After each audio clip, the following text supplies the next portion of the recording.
असं आहे, तिथं आतमध्ये गेलं की बाहेरची सगळी निगेटिव्हिटी निघून जाते. वा. असं. आणि आतमध्ये गेलं, आम्ही खूप धम्माल मस्ती करायचो सीन लागायच्या आधी, पण सीन लागलं सीनचं सीनच.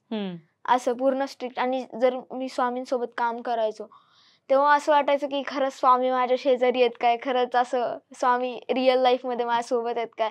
आणि गाथा नवनाथांची मध्ये पण खूप शिकायला मिळालं मला विद्येचा अभ्यास. खूपच भारी, खूपच मस्त.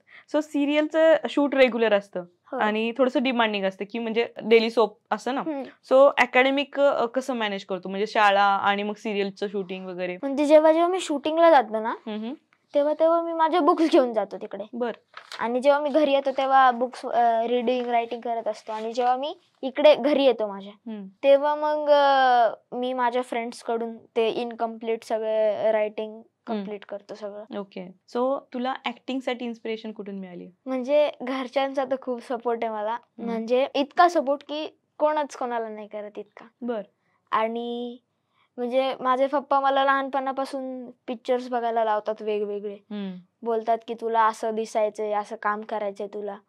जास्त करून अशोक सराफ यांचे पिक्चर मला दाखवतात. मग त्यांचे पिक्चर बघून मला वाटतं की अशी आपण ऍक्टिंग करायला. मी त्याच्यामधून शिकतो वेगवेगळं.